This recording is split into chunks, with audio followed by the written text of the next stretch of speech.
So I'm honoured to have in the Design Notes studio the designer of Dice Hospital, Rurik, Dawn of Kiev, I'm sure my pronunciation is terrible, and loads of other games. Stan Kordonskiy. Stan, thank you for coming on the show. Hi, thanks for having me. I'm glad to be here. So my first question is, usually in life we're supposed to be modest and not put ourselves forward, but this is your chance to brag as much as you wish. So when did you know that you were good at what you do? I would say after my third contract, I thought I must be pretty good at it because I did my first 3 games signed in relatively rapid succession. And everything I read on the subject said that's not what you should expect at all. Most advice would say, hey, it's a really slow process. Don't get discouraged. It takes years to publish a game. And then I had like 3 games signed relatively fast. And then the ones that came out, they were critically well received. And so I thought, okay, I must be pretty decent at it because things are happening with me that aren't necessarily a standard in the industry. So I would say after Rurik was signed, then I thought, okay, I need to pursue this like really. I need to be really determined how I pursue this because I might actually be quite good at this. And when after that did you become a full-time designer? Well, I probably was already thinking of myself as that. It's a hard thing to define because if you look at the amount of time spent, in the States, full-time is 40 hours a week. I definitely put that in board game design. So I was full-time because I was spending at least that much on average on different facets of board game design. But if you define full-time game designer as someone who doesn't do anything else, then I guess I don't really fit that description either because I still work as a registered nurse. Although, I have cut down significantly on my hours so I can allow more time to work as a designer. But it's a time consuming job, and it's definitely something that even people who have other jobs, I think of them as full-time designers because we put such hours into it. And why do you still maintain 2 jobs? Is it purely financial, or is there something about nursing that you're just not willing to let go? Yeah, I think it's more of the latter. Nursing is just something I was doing way before I got into board game design professionally. And I always loved board games, but I haven't thought that I was going to be a game designer, but I did want to pursue nursing career. So I've been now a nurse for a little over 15 years. So I've put a lot of time and effort, into that profession. And it's just not something I'm willing to give up, at this time. But it doesn't hurt that it's a really, stable occupation that allows for a lot of mobility and a lot of flexibility. Like, for example, being a board game designer, it would be much harder to do if I had a 9-to-5 office job. So that all sort of, I think it's kind of a perfect job for me, honestly, to share board game design with, because it allows me so much freedom to have free time when I need to have free time. And you're not from America originally. You're from Russia, and you grew up behind the Iron Curtain. What was the journey that got you into being a designer? Yes, you're correct. I was born in Simferopol, which is a city in Crimea, and I was alive during the Soviet times. And then shortly after the Soviet Union fell apart, in 1991. I continued to live there till 97. My family immigrated in 1997. I was 18 at that time. So biggest part of my life has been spent now in the United States, but I still think of myself very much, my upbringing, my formative years have definitely been all over there. And, so I think of myself as like a man of 2 cultures almost, where I had a lot of imprint on me from, my childhood and school years and my teenage years. But then I had a big impact from, living in the United States for, 20 plus years. So, and my journey to a board game design was sort of like, I think a lot of people come to it as a fan. And you as a fan, you're like, I love it. It seems like so much fun. Why don't I try for fun, create something? It's a creative expression. And, to express yourself through a design is a beautiful thing. Um, and so that was purely what it was. It was just an exercise in creativity. It's like someone who just writes a little story or pens a little poem or something like that. Um, and then, like I said, I found out people actually liked my designs. And then, I pursued it a little bit more professionally in a little more structured way. And here I am. And so I've been a fairly obsessive gamer for the last 10 years or so. And yet, when I think, and every gamer kind of has an idea about designing a game, but when I think about designing a game and I try to do it, I realise my brain isn't wired that way. Do you think you had a predilection for game design? Do you think you were sort of a natural design? There was a natural designer living somewhere inside you, or was it something you had to develop with lots of hard work? I definitely think it's more of learning it as you do it. I don't think you can be naturally good at something like that. It's not really a super common skill, like who's born just being good at board game design. But you can learn. There's tons of resources out there. And yes, you have to pursue it in like a structured way. Like you would pursue anything, like you would pursue writing, like you would pursue, filmmaking. You learn how to do it. That being said, I think the natural talent comes more from you being so interested in it that even when you suffer setbacks, even if you suffer rejection, even you suffer aggravation, it doesn't make you quit. Because if you're simply learning something, you're going to encounter those roadblocks, and it might make you want to say, you know what, this is too hard. I got better stuff to do. But because I was so into it, every time I run up against a problem, every time I run up against something annoying, my response was just to work harder on it and just to go deeper. And so I think that was in me. I think when it comes to this specific thing, as I found out that, I just never really wanted to quit no matter how hard things got. But learning, yeah, if anybody out there who wants to get into board game design, you're going to just always keep your eyes and ears open and always absorb new knowledge. And sometimes advice can even come from unexpected places. So you have to make yourself available to all kinds of advice and all kinds of knowledge that you're going to have to design board games. And were you one of those people who would sit at the table playing a game and think, I wouldn't do it like this, or if I design this game, I would do it this way? Were you that kind of person before you started designing? Not at first. At first, I just kind of absorbed games. I just loved them. I didn't really have a critical mind at all towards games. I think as I got older, and my mind just got more critical towards everything. I was the same towards movies. I would just enjoy every movie and every show. Everything was fine, every book. As I got older, though, I started developing more critical eye for things like that. And I would be like, and it's like I said, it's not just games, but other things as well. And then I became more critical. I started thinking, well, that's not the best way to do this in this board game. Or, this is, this can be definitely improved upon, or it's missing a part, or it has too much. And of course, it is subjective to a certain extent. But I sort of arrived to that place from just playing a lot of games and just, I think, like I said, getting older, you just sort of become more discerning in things sometimes. At least in my experience, that's what happened. And so you mentioned that you had 3 games signed in quick succession, but how long had you been tinkering? How long had you been designing and producing stuff before that sort of waterfall of contracts?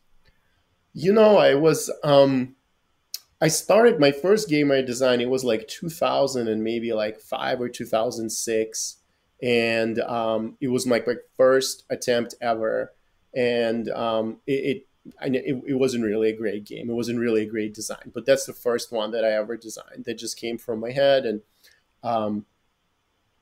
but then I sort of it was like almost like a one-off. I just had a bunch of free time on my hands and I just did it to see if I could do it. I think I made my friends play it a couple times. And then I sort of stopped. And then fast forward to like 2000 and maybe like 13 or something like that. And I was like, well, that was a fun thing. Let me do another. And I did another one, and that was to become Dice Hospital. And so as Dice Hospital got interest, I was like, ooh, let me do one more. I have this other great idea. And I started getting more immersed in that culture, not just culture of gaming, but the culture of design. And so I had all this new knowledge and all these ideas. You know, as you probably know, you get the most in the beginning. You know, as you sort of become more experienced, it's harder to find, you know, that inspiration necessarily. But at that time, I had nothing but inspiration. Everything was new to me. You know, I didn't hear about most games that you know existed. So everything was new. Now I'm like, oh yeah, I've heard of this and I've heard of that, and I played this and that. But back then, it was just like this doors open, and I just came into this world. So that was a lot of inspiration, a lot of reasons. You know, and those games are quite different. Like if you look at Dice Hospital, Lock Up, and Rurik, they share very little. Just because, like I said, I had so many ideas and so many things I wanted to try that it was sort of natural, I think, for me to just work on a bunch of things all at once. Okay, so can you give us an overview of your design process? So from getting that first idea to eventually having a game on a table that someone like me can be terrible at. Yes. Well, I have to say it changed over the years. You know, I put a lot more stock into like the feelings and emotions of board games than I used to do. I used to think of them more as mechanical things. I used to think of them more the thing just kind of moved gears and changed tracks, and sort of all the fun came from that. And I think in this part of my life, I put more stock into like how a game makes you feel, how a game makes you think about a thing.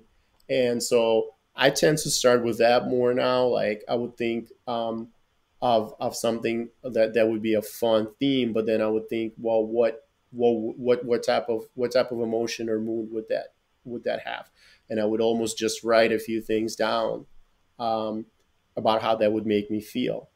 And the mechanics and everything else, I think, is more secondary for me now, because I have such a big array of tools that I can use, you know.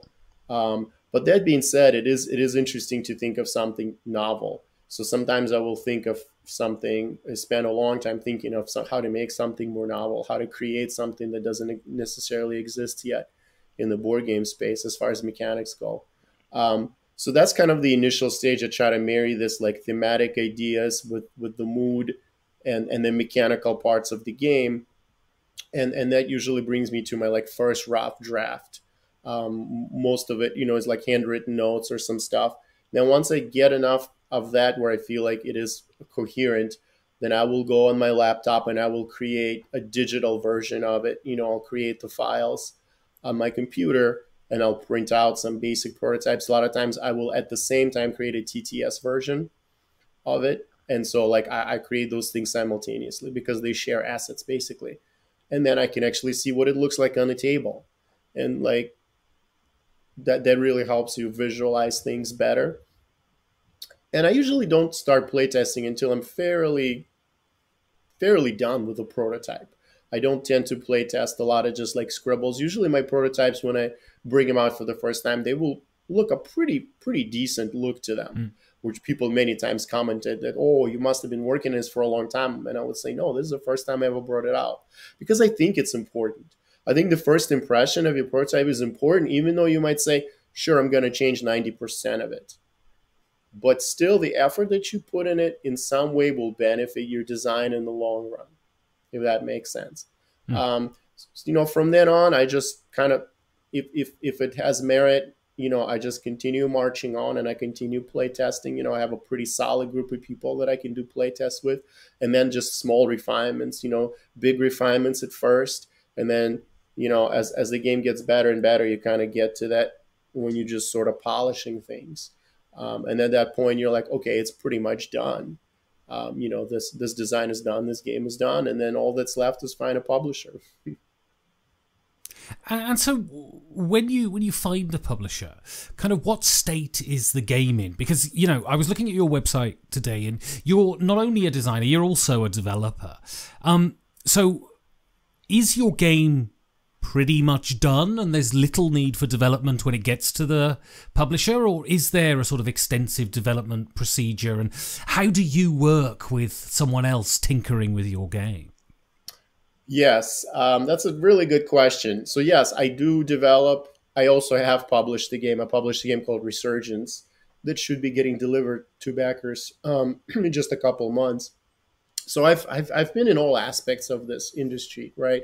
As a designer, as a developer, as a publisher, and what I came to understand is it doesn't matter what I think. I might think that my game is 100% done. It matters is the person who signs the paper, the person who signs on the project. Ultimately, they have the final say.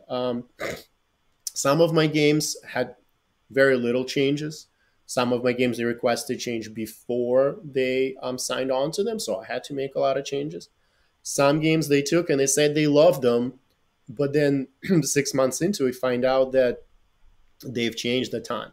So um, I feel like everybody in the industry sort of has this understanding that it is a subjective form of art and entertainment. So you can't tell someone, no, this is 100% down, don't mess with it, it's perfect, right? It's open to interpretation. So I am totally fine with someone tinkering or changing my thing. I don't think I have all the answers. I will come in and I will say, I don't think what you guys are doing is good, or I'll say, I think what you guys are doing is great. So I will give my opinion, which I like to give people actual like reasons for it too. I don't like it to be all sort of seems like it's just my feelings are being hurt or whatever. But ultimately, I don't push, right? Like my job is if I see that what I think is a mistake, I'll say I think it's a mistake. Here's why I think it's a mistake. But ultimately, I respect that the publisher has the authority to still override me and do what they think is best for the project. Ultimately, they have to live with that decision when the game comes out. And so, if you look at your first couple of games, you've got Dice Hospital and then you've got Rurik Dawn of Kiev. I mean, to what degree are those games, for want of a better term, autobiographical? Um, well, Dice Hospital was directly tied to my job as a nurse. And actually, my first version, my prototype, the thing that got the game noticed, was just about the emergency room. I forgot to mention, I work in the emergency room. That's where I worked for my entire career. And the emergency room has this interesting flow to me, so I thought it would be interesting to design a game about it.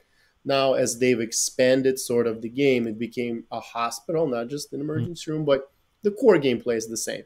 So it was directly tied to my experience because I see a lot of things in popular culture, things like movies and shows about hospitals. They tend to be the emotional part of things, the human drama, right?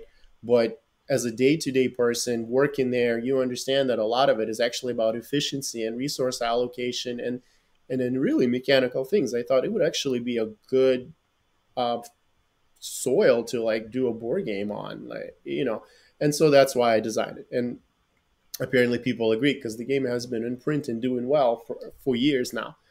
Rurik was sort of the other part of me, which I love history. Um, I've been reading history my whole life since I was a kid. I would just read historical books instead of reading fiction or science fiction, and I thought that the history of Kiev and Rus is an extremely interesting subject, and I was very disappointed there was no board games. So part of the reason of creating that game is because I just wanted there to be a game I could play that would be about that um, period in history, that setting, I should say. So the setting of the game was something that I was passionate about, was sharing with other people. And so that where that came out from. And kudos to the publisher who stuck with the theme because it is a bit it was a bit of a gamble to introduce Western audiences to that. It would have been much safer for them to just, set it in England again during the War of the Roses or something. I mean, it's an incredible story if you actually learn the slightest bit about it, though, right? Right. And I was hoping that having played the game, people say, "Wow, this sounds like rubbish. This is way too, just way too soap opera like with all these characters and all these things." And they find out this truth is stranger than fiction. A lot of these things did occur, and of course, the game is a reimagining of historical events. It's not, you're playing a game, so you're changing history essentially. But I was hoping that people might find interest in the subject and do some reading or listen to a podcast or something about it because I thought that could be really interesting to folks. Okay, so you're a game designer, so you know about games. What is the crux, do you think, of a good game design? That is a tough one. I guess if I knew I had a definitive answer to it, I probably have even more games published. I don't know. If you look at popular games, some of them are quite different from each other. Some games are light as a feather, and then you think, well, maybe what makes a great board game is accessibility. Maybe the great game should be something someone can learn in 5 minutes and play with a larger group of people. Maybe we're just social animals and we want to interact. So those are the best games. Then you see something like Terraforming Mars or Ark Nova become hugely popular. And those games, you barely interact and they're so complex, relatively speaking. And you think, oh, I guess it's the mechanical things. I guess it's the theme implementation. Yeah, it's that I come to decide for myself that as a game designer, I might as well just do what I'm passionate about because I don't have all the answers. I don't know how to hack this, process. So instead of worrying about, kind of tapping into like what makes people buy your games, I found it's better to just do what drives you because then succeed or fail, at least you spend time doing something you enjoy. And that is a win in kind of its own a reward in its own right. When do you know then? You've got the game, you've put it in prototype form, you've put it on the table, you've played it with your playtest group.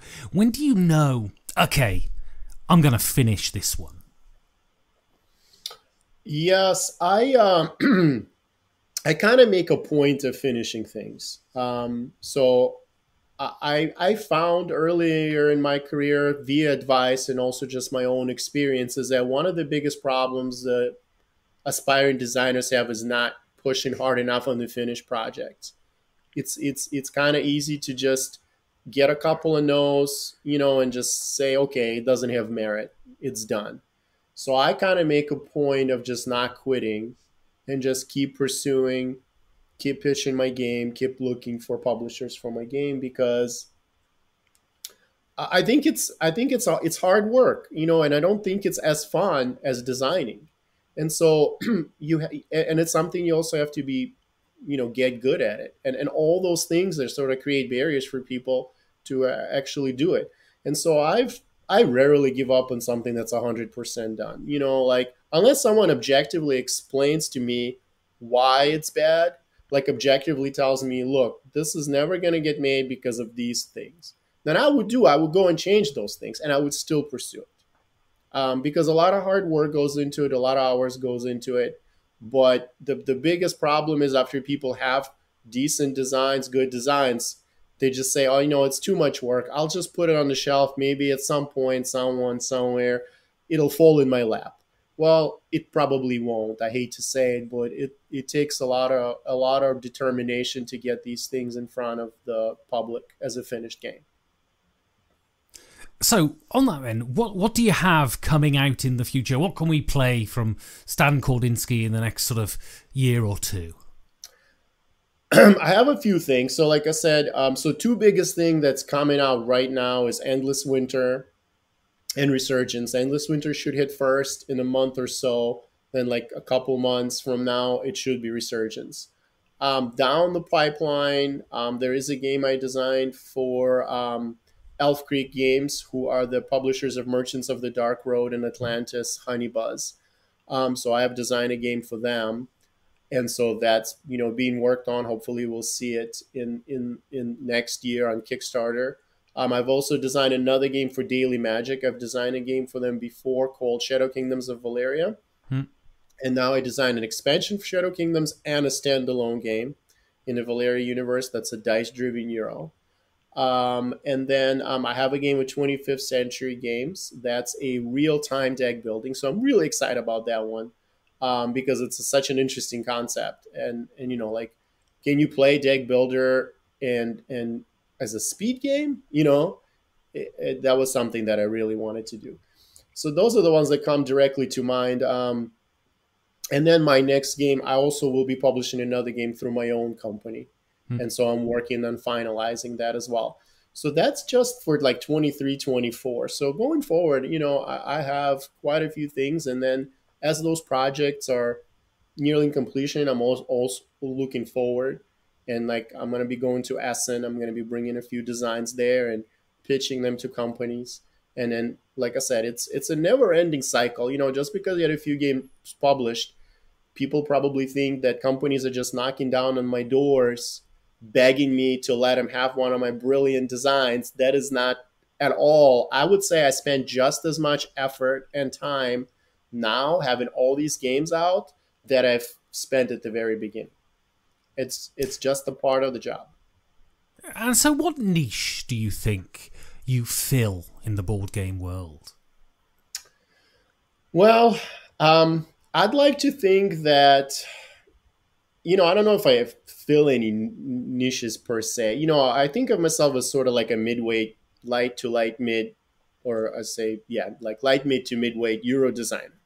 What I like to do with my design is to offer people a sort of twist. It can be a thematic twist, it can be a mechanical twist, it can be both. What I don't want to do is create something that is easily classified, easily just brushed aside and said, oh, it's just like that other game. So I try to set my games apart. I try to say, sure, there might be 20,000 games out there and you might have played 1,000 of them, but you've never played a game quite like this. Maybe it's because of the theme. Maybe there's a mechanic in it that's a twist. And so I think that I want to drive that sort of curiosity that board gamers naturally have about new things, right? So that's kind of my deal is to think of something new and then present it in a fun way to people. And in the broadest sense, that's the sort of designs that I like to do.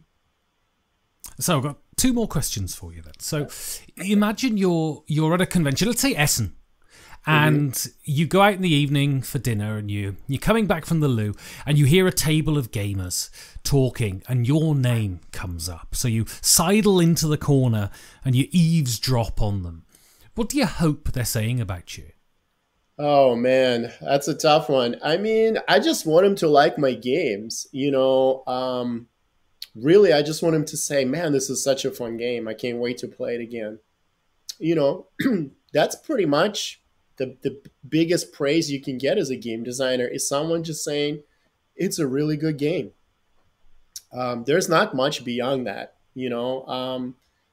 We aren't well known as far as being recognized or something like that. It's not really a part of the job, which is, can actually be a positive thing sometimes.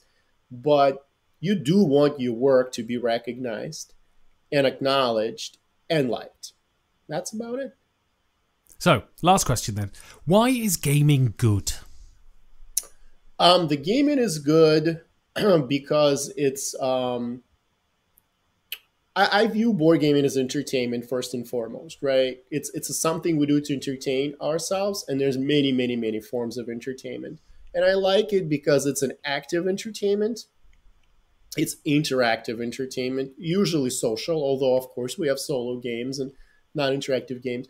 But it's a tactile experience. It's touching and moving things. And I think some games can be so beautiful as to almost be works of art. So you get to basically interact with this work of art and be entertained and be social all in the same time. It's sort of a unique area that board games occupy. And it's sort of, I think, the thing that attracts me the most to the hobby. So that's just my take on it. Excellent. So if people want to know what you're up to and where they can get hold of you, how can they go about doing that?